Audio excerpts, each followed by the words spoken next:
Isaiah 9:2-7. The people who are now living in darkness will see great light. They are now living in a very dark land, but a light will shine on them. Lord, you will make our nation larger. You will increase their joy. You will show how glad they are. They will be as glad as people are at harvest time. They will be as glad as warriors are when they share the things they've taken after a battle. You set Israel free from Midian long ago. In the same way, you will break the heavy yoke that weighs Israel down. You will break the wooden beams that are on their shoulders. You will break the rods of those who strike them down. Every fighting man's boot that he wore in battle will be burned up. So will every piece of clothing covered in blood.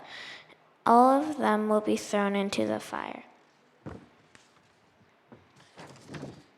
A child will be born to us. A son will be given to us. He will rule over us, and he will be called Wonderful Advisor and Mighty God. He will also be called Father who lives forever and Prince who brings peace. There will be no limit to how great his authority is. The peace he brings will never end. He will rule on David's throne and over his kingdom. He will make the kingdom strong and secure. His rule will be based on what is fair and right. It will last forever. The Lord's great love will make sure that happens. He rules over all. This is the word of the Lord.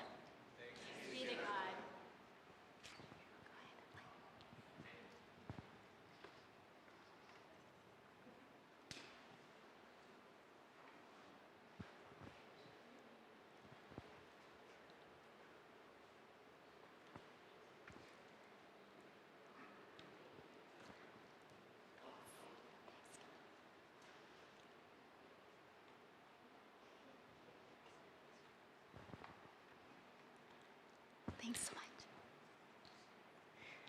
All right, well, good afternoon, everyone. It's really awesome. Excited to be together today. It's so great to see those online. It's great to see all of you here. And if you're watching later on this week, welcome. And so this week marks the second week of Advent, and we're continuing on in our series, just focusing on Jesus. And last week, Gary had talked about hope, and Jesus being that hope in the midst of some hard places. Today, we carry on with that theme of Jesus just being with us, Emmanuel. God with us in the midst of perhaps some dark times, some frustrating times maybe, some uncertainty, maybe some disorientation, maybe some pain, some sadness, and much more. And so sometimes these seasons in our lives can last a long time. And sometimes there's so much darkness for so long. I'm reminded sometimes that Christmas may not be necessarily a happy time for all of us. It can be sometimes a very difficult one. And yet, if we know God is with us, even in this season, then come, oh come, Emmanuel. And so we can invite God into this darkness.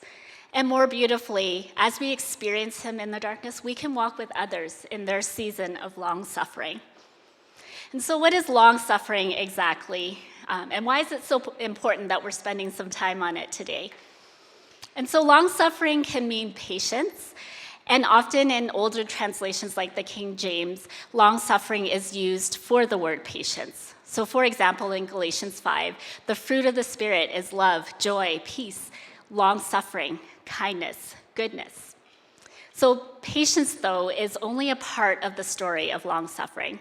The Greek word for long suffering is makrothumia, and that means patiently waiting, enduring, exhibiting a slowness in avenging wrongs. And so the term long suffering is rarely used these days. We live in a world that actually strives for efficiency, don't we? Getting things done quickly, finding the quickest line at the checkout. I've been guilty. Finding, just the quickest way to do things. And so essentially, there's hardly any kind of long sufferance or endurance a lot in our world today. And if you don't believe me, have you guys ever seen, check this out. Have you guys ever seen, pre-wrapped gifts? This is a thing for me. I was at Superstore the other day, and I was like, what? There's pre-wrapped gifts, and there's a little label that tells you what it is, but it's already wrapped, so all you have to do is just give it to them. And so now you don't even have to experience the long sufferingness of gift wrapping. And I find that quite crazy. I mean, for me, I quite enjoy gift wrapping, so actually my thumbs up should have been a thumbs down, because I'm like, I love gift wrapping. But for some of us, maybe it's a long suffering thing to gift wrap, and I get that. So yeah, you're right. I get to talk about long suffering today. I mean, how did this actually happen? Gary gets to talk about hope, and he talks about peace next week. These are all really kind of nice feeling kind of things, but why did I get long suffering? But don't get me wrong, though. Long suffering or endurance, if you want to think about that, or even patience, but kind of that fullness of that word, is important to talk about simply because how we invite God into our long suffering kind of fuels our stories of God being our hope, our peace, our joy, our love. So in other words, who we are and who God is in our long suffering really paints pictures of the hope, the peace, and the love that he is. And so long suffering is important in our journeys, and the hope is that we can invite God into those darkest and deepest parts of our lives. And it's important that we do. He invites us to do that because there's learning, there's refining, there's sharpening that happens when we endure with God and with others. And so long-suffering seasons can be a season of refinement, of that sharpening, of dwelling deeper with Christ and others. And so that's really my main big point today. Just like Advent, let's not rush through the waiting, the anticipation, the enduring, kind of living in the not yet, just to get to Jesus' birth. There's learning, there's blessing in this dark journey, and let us not miss out. And so Isaiah 9, 2-7 is a beautiful picture of long suffering and the hope that God can be in the midst of it. And thank you, Clara, for reading that for us so beautifully. So before we dive in, let me pray this prayer from Ruth Haley Barton that Carrie shared with me earlier this week, and it's beautiful. So let us pray. Oh, holy God, there are dark places in our lives and in our world, and we want to avoid places that feel quite hopeless. We wonder what you want to form in us, what new birth you have in mind. And give us the courage to not only wait for you, to not only be long-suffering in these hard places, but to be alert with expectation, to be alive to the hope that your light will come soon, and that something new is on the way. Amen. And so we're focusing just on Isaiah 9:2 today.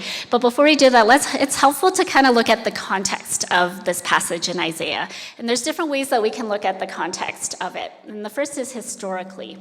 So what is happening in the world at that time that this was written and that this was proclaimed to his people? So during the time of Isaiah, Israel was under the threat of the Assyrian Empire. And the Assyrians at the time were not nice by any means.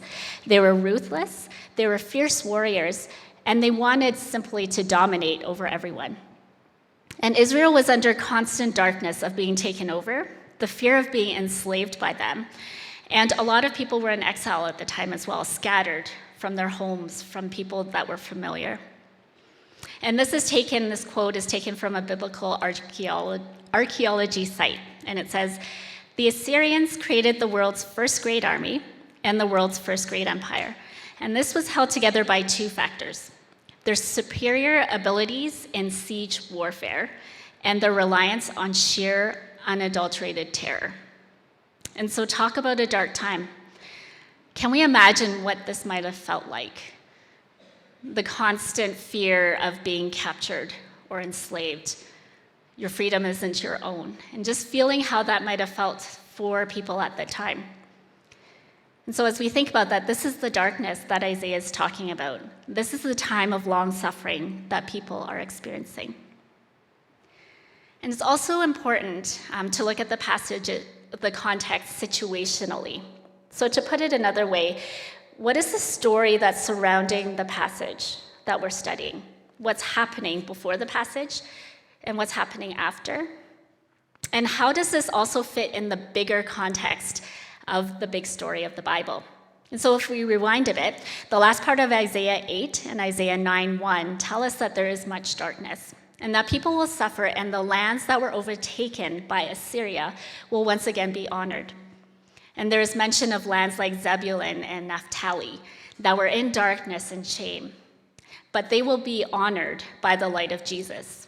So Isaiah 9:1 says, "But there won't be any more sadness for those who are suffering. In the past, the Lord brought shame on the land of Zebulun. He also brought shame on the land of Naphtali." And so commentaries tell us that these lands were the first to come under Assyrian oppression because they were located in the far north of Israel. And yet these lands are also the first to experience Jesus' life and ministry. How cool is that? If we kind of fast forward to Matthew 4, it tells us that at the beginning of Jesus' ministry, he's in these exact lands mentioned in Isaiah 9. And so Jesus left Nazareth, as Matthew 4 tells us, and went to live in the city of Capernaum. And it was by the lake in the area of Zebulun and Naphtali. And in that way, what the prophet Isaiah had said came true. He had said, "Land of Zebulun, land of Naphtali, Galilee, where Gentiles live. Land among the Mediterranean Sea, territory east of the Jordan River. The people who are now living in darkness have seen a great light." So situationally, in the bigger story of the Bible, the time span between Isaiah 9 and Matthew 4 is almost 800 years. That is long suffering for sure. Can you imagine generation after generation hearing this promise, yet seemingly nothing happening for years and years and years? That's long suffering. And all of this might fascinate some of us, and I get that maybe all of this may not. But it is important. I really challenge us to really lean in, because all of this context really is important to understanding the Word of God. And sometimes it's about leaning in anyway, even if we're not fascinated, and learning, simply because it helps us understand this great love story of the Bible. It's God's love story to us. And so when we read Isaiah 9:2 in the fullness of all of that context we just talked about, those who have been walking in darkness will see a great light. And all of this context sheds light, get it, into a deeper understanding of the Word. And I've been going through an Advent devotional by an author and artist named Scott Erickson. And he wrote the book called Honest Advent. And it's one of the resources listed on the weekly MP email. And I encourage you to sign up. They have a free daily devotional that gets sent, usually before 7 a.m. for us really awesome early risers. And I love it. And it gets sent each day. And he has really cool thoughts about Advent. And so one of the devotionals this past week talked about the connection between Eve and Mary, two women who experienced long suffering in different but kind of connected ways. And Erickson shares in the devotional a beautiful painting by Sister Grace Remington. And if we could just kind of pull up slide 8, I had it in the wrong kind of spot, but if we could do that, you can see the painting there.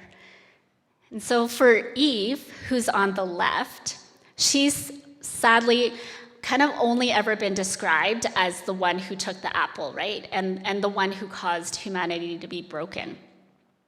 She's the one that is described as the one who was cursed with pain during childbirth. And so you can see she's kind of like long suffering, her gaze is down.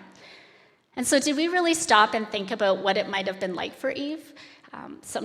She's usually just painted in these two realms, right? But what would it have been like for her to be the first woman to journey through all of this? To have that pain in childbirth, but to have no one to tell her prior that it will be okay. I mean, think about it. There were no mommy blogs back then, and as Erickson had put it, Eve had no mentors, no people to go before her and impact her with some wisdom. She had no one. And so I can only imagine the loneliness and the fear, the sadness, the hopelessness, and darkness that she had to endure in being the first mother. And so she's seen here in the painting holding the apple, and it might not be as clear, but the enemy serpent is tangled around her ankles. And then there's Mary in her long suffering, being young and frightened, a teenager who's been given this monumental calling of being the mother of Jesus, the mother of God.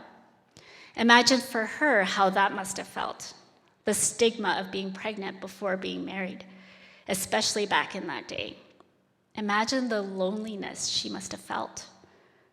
And yet, look how she takes Eve's hand to her pregnant belly. And it's almost as if Mary is saying, I get it. I get the uncertainty you're feeling about motherhood, about all of it. The unknown can be scary. And yet, Jesus is the hope to all the long suffering that you experience.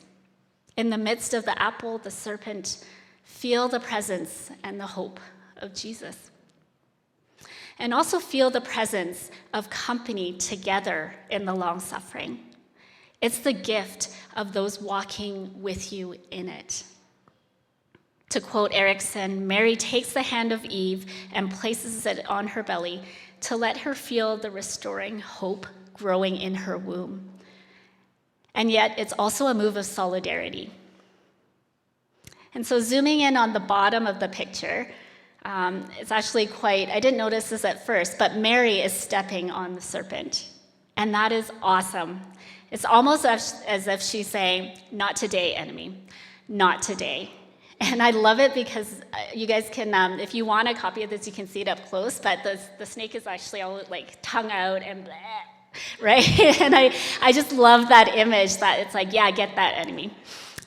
So this is such a beautiful picture of long suffering together and the hope of Jesus being with us in it. When there's long suffering, we can invite Jesus into it and let others as well into that, to walk alongside, because this can be a refining, a sharpening time. And so in this Advent season where there's a rush to Jesus' birth, to the big gift, it's hard to kind of not rush, but to kind of just sit and anticipate, experience some of that longing, experience the not yet. That sometimes can be a hard tension to live in, the not yet. But what does God want to say to us in this season of hardship or darkness?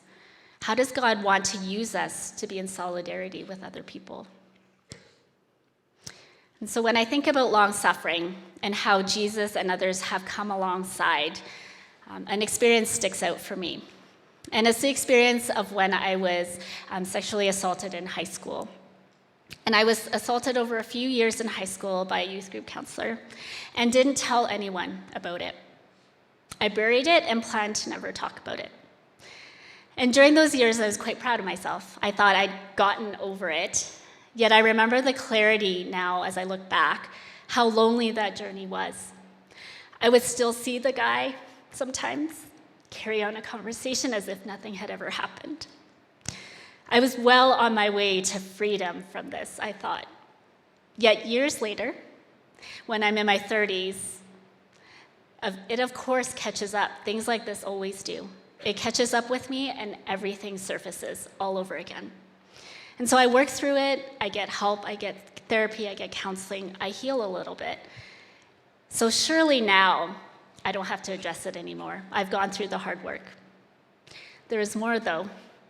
Through a conversation with a friend and discerning with God, I pressed charges against the guy. And my caseworker and counselor prepared me well for this. They said most likely my case would not make it to court, and my motive for reporting could not be to see this guy charged. And so I spent a year working with a caseworker. I prayed a lot. I discerned a ton with people. Through God's healing, I was able to let go of that revenge, or the motive that it was for revenge. I held on to that so tightly, especially at the beginning, and through that year of healing, I was able to let it go. It couldn't have been for revenge that I did this.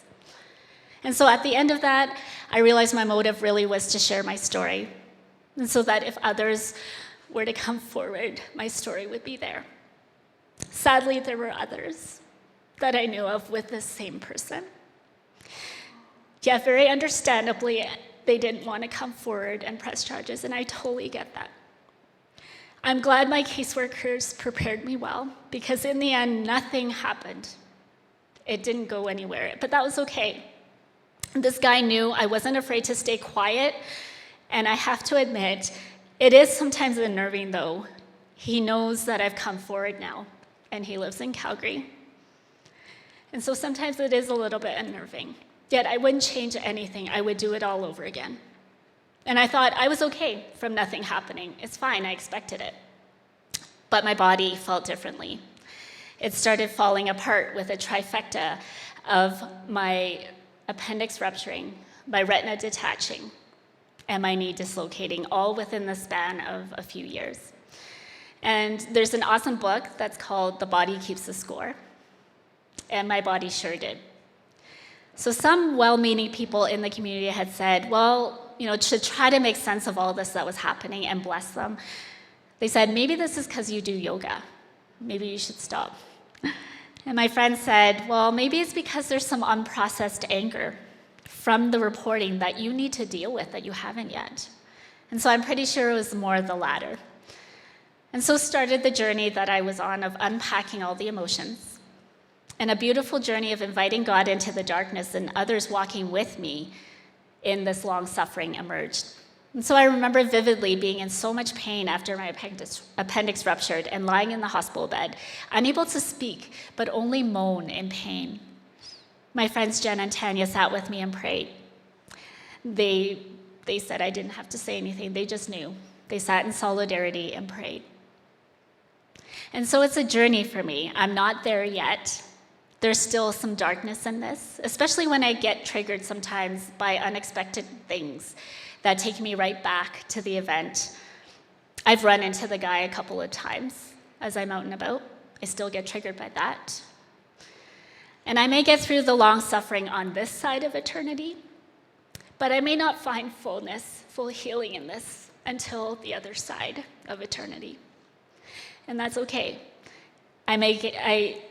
Jesus is still faithful either way. And when we see him, we'll see his nail-scarred hands, the hole in his side. That's long suffering. And so Jesus, who knows long suffering, can be with us in ours. And more beautifully as well, we can be with others in their long suffering. And so just like there was the promise of Jesus' light in the darkness in Isaiah's time, in our passage, his presence in the midst of our long suffering, that promise still stands today. And although through seasons of darkness and hardship and long suffering are unpleasant, we'd rather maybe rush to the end and forget all of it. The invitation is for us to sit a bit in it, to kind of rest a bit in it, and experience the light of Jesus being with us in it. He's not in a rush. And so this Advent, let us not be in a rush, but sit in a space of the not yet, the space of waiting, of anticipating. How can we invite Jesus into the light, and be the light to be in our lives? And how can we be that light to the people we encounter? To conclude, I invite us to reflect on the lyrics of our response song, Do It Again. And it's really awesome that Eric picked this song because it really reflects God's heart for our message today. And feel free to close your eyes as I read some of the lyrics from the song for us. Feel free to close your eyes or kind of listen in. If you're a visual person, some of the lyrics will be up on the screen as well. And walking around these walls, I thought by now they'd fall. But you have never failed me yet. Waiting for change to come, knowing the battle's won, for you have never failed me yet. Your promise still stands, great is your faithfulness. I'm still in your hands, and this is my confidence. You have never failed me yet. And I know the night won't last. Your word will come to pass. And my heart will sing your praise again. And so feel free to take your time to reflect. Let me just say amen to all of these awesome truths and lyrics.